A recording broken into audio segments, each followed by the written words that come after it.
Basics of shell scripting के spoken tutorial में आपका स्वागत है। इस ट्यूटोरियल में हम निम्न के बारे में सीखेंगे: system variables, user defined variables और कीबोर्ड से यूजर इनपुट स्वीकारना। इस ट्यूटोरियल के अनुसरण के लिए आपको लिनक्स ऑपरेटिंग सिस्टम के साथ परिचित होना चाहिए। यदि नहीं, तो संबंधित ट्यूटोरियल्स के लिए कृपया दर्शाई वेबसाइट पर जाएं। इस ट्यूटोरियल के लिए मैं उपयोग कर रहा हूँ Ubuntu Linux 1204 ऑपरेटिंग सिस्टम और GNU Bash वर्जन 4110। ध्यान दें, अभ्यास के लिए GNU Bash वर्जन 4 या उससे अधिक की सलाह दी जाती है। अब वेरिएबल्स के परिचय के साथ शुरू करते हैं। Bash वेरिएबल्स जानकारी के लिए अस्थायी स्टोरेज प्रदान करता है। ये वेरिएबल्स प्रोग्राम के जीवन काल में प्रयोग किए जा सकते हैं। वेरिएबल्स दो प्रकार के होते हैं: system variables, user defined variables. System variables ये स्वयं लिनक्स बैश शेल के द्वारा बनाए और रखे जाते हैं। ये कैपिटल लेटर्स यानी बड़े अक्षरों से परिभाषित होते हैं। आमतौर पर उपयोग किए गए सिस्टम वेरिएबल्स हैं bash version, host name, home आदि। अब अपने कीबोर्ड पर एक साथ Ctrl, Alt और T कीज दबाकर टर्मिनल खोलें। अब टाइप करें set और एंटर दबाएं। यह सारे सिस्टम वेरिएबल्स को दिखाएगा। वैकल्पिक रूप से सारे सिस्टम वेरिएबल्स को देखने के लिए आप env या print env टाइप कर सकते हैं। अब मैं prompt को साफ करता हूँ। अब टाइप करें echo space डबल quotes में $hostname और एंटर दबाएं। सिस्टम का होस्ट नेम प्रदर्शित किया जाएगा। अब हम होम डायरेक्टरी के पूरे पाथ का पता लगाएंगे। टाइप करें echo space डबल quotes में $home बड़े अक्षरों में, एंटर दबाएं। यूजर का होम डायरेक्टरी का पूरा पाथ प्रदर्शित किया जाएगा। अब टाइप करें echo space डबल quotes में home बड़े अक्षरों में, एंटर दबाएं। यह सिर्फ होम दिखाएगा, होम वेरिएबल की वैल्यू नहीं दिखाएगा।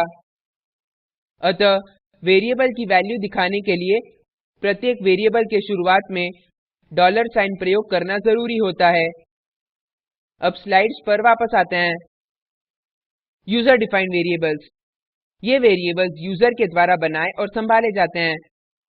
यूजर डिफाइंड वेरिएबल्स के नामों के लिए अपर केस यानी बड़े अक्षरों से बचना हमेशा अच्छा विचार है।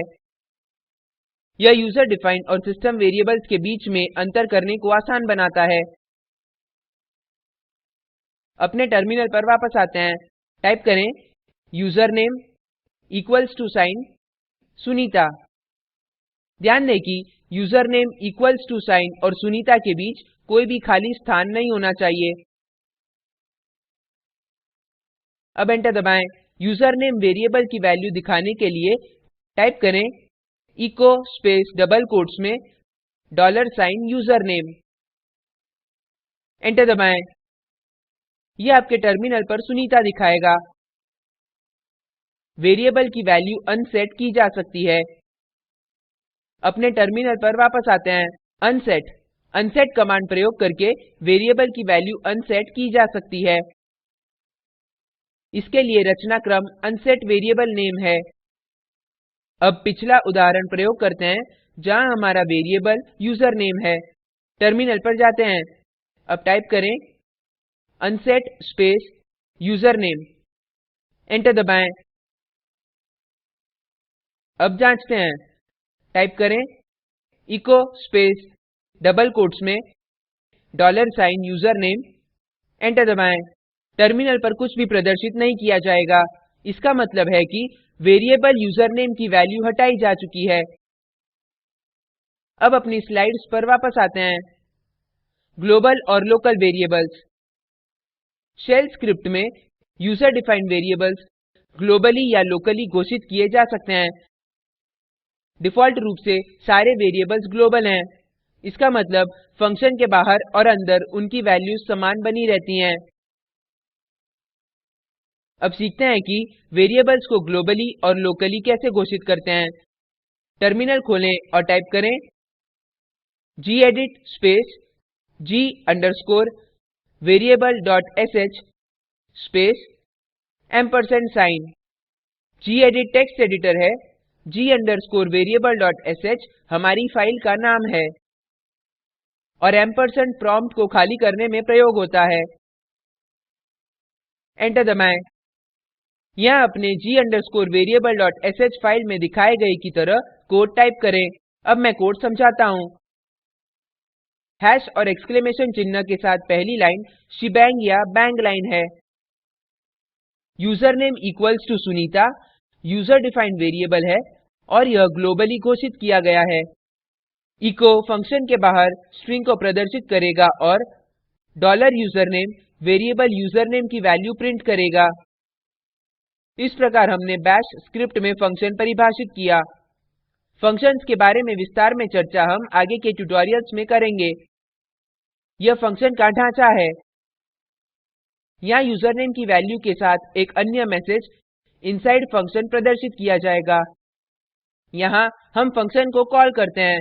यह हमारा कोड है। अब इसे निष्पादित करते हैं। टर्मिनल पर वापस आते हैं। अब प्रॉम्प्ट को क्लियर करते हैं। सबसे पहले अपनी फाइल को निष्पादन योग्य बनाने की आवश्यकता है। टाइप करें chmod space +x space g underscore variable dot sh। Enter दबाएं। अब टाइप करें /g underscore variable dot sh। Enter दबाएं।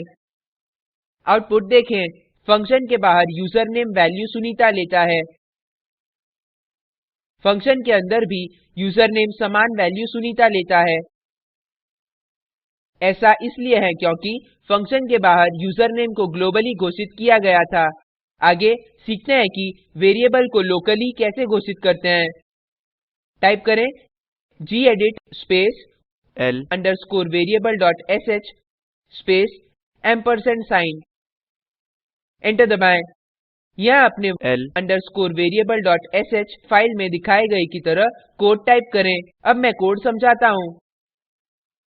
फंक्शन के अंदर एक अतिरिक्त कोड की लाइन को छोड़कर कोड पहले की तरह समान है। फंक्शन ब्लॉक के अंदर हमारे पास एक लाइन है local space username equals to jack। यह वेरिएबल यूजरनेम लोकली के लिए एक नई वैल्यू नियुक्त करता है। अब टर्मिनल पर जाते हैं। अब फाइल को निष्पादन योग्य बनाते हैं। टाइप करें chmod space +x space l underscore variable dot sh। Enter दबाएं। टाइप करें /l underscore variable dot sh। Enter दबाएं।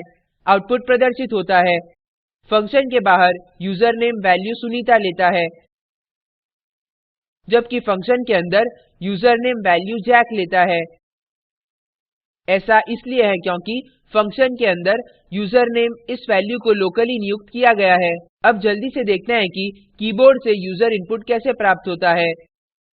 रीड कमांड कीबोर्ड से इनपुट स्वीकार करने के लिए प्रयोग किया जाता है। यह यूजर डिफाइंड वेरिएबल को एक इनपुट वैल्यू नियुक्त करने के लिए भी प्रयोग किया जा सकता है। रीड कमांड का रचनाक्रम है read space -p space double quotes में प्रॉम्प्ट। ध्यान दें कि प्रॉम्प्ट बस एक स्ट्रिंग है जो यूजर इनपुट के लिए प्रतीक्षा करता है। आप अपनी स्ट्रिंग से इसको बदल सकते हैं। अब टर्मिनल खोलते हैं। टाइप करें gedit space read.sh space &sign। Enter दबाएं। अपनी read.sh फाइल में प्रदर्शित की तरह कोड टाइप करें। अब मैं कोड समझाता हूँ। इस उदाहरण में यूजर के द्वारा कीबोर्ड से इनपुट दिया गया है। यह bang लाइन है। यहाँ -p एक नई लाइन के बिना प्रॉम्प्ट दिखाता है और कीबोर्ड से इनपुट लेता है। यूजर इनपुट वेरिएबल यूजरनेम में संचित किया जाएगा। echo कमांड मैसेज दिखाता है हेलो और कीबोर्ड से यूजर द्वारा प्रविष्ट किया गया नाम। अब हम प्रोग्राम निष्पादित करते हैं। अपने टर्मिनल पर वापस आते हैं। टाइप करें chmod space +x space read.sh। Enter दबाएं। टाइप करें /read.sh enter दबाएं। यहाँ प्रदर्शित होता है enter username। मैं अश्विनी टाइप करूंगा, enter दबाएं। मैसेज hello अश्विनी प्रदर्शित होता है। अश्विनी input value की तरह यूजर डिफाइंड वेरिएबल यूजरनेम को नियुक्त किया गया था। अब अपनी स्लाइड्स पर जाते हैं और सारांशित करते हैं। इस ट्यूटोरियल में हमने निम्न सीखा: system variables, user defined variables, keyboard से यूजर इनपुट स्वीकारना। एक नियत कार्य में निम्न सिस्टम वेरिएबल्स प्राप्त करने के लिए एक सरल बैश प्रोग्राम लिखें। pwd और logname। एक सरल बैश प्रोग्राम लिखें। यूजर से यूजरनेम पूछना। अगर यूजर 10 सेकंड के अंदर कुछ भी प्रविष्ट नहीं करे तो प्रोग्राम एग्जिट करना। Note: read-t 10-p। निम्न लिंक पर उपलब्ध वीडियो देखें। यह स्पोकन ट्यूटोरियल प्रोजेक्ट को सारांशित करता है। अच्छी बैंडविड्थ न मिलने पर आप इसे डाउनलोड करके देख सकते हैं। Spoken tutorial project team spoken tutorials का उपयोग करके कार्यशालाएं चलाती है। ऑनलाइन टेस्ट पास करने वालों को प्रमाण पत्र देते हैं। अधिक जानकारी के लिए कृपया contact@spoken-tutorial.org पर लिखें। Spoken tutorial project talk to a teacher project का हिस्सा है। यह भारत सरकार के MHRD के ICT के माध्यम से राष्ट्रीय साक्षरता मिशन द्वारा समर्थित है। इस मिशन पर अधिक जानकारी spoken-tutorial.org/nmeict-intro पर उपलब्ध है। मैं यश वोरा आपसे विदा लेता हूँ। हमसे जुड़ने के लिए धन्यवाद।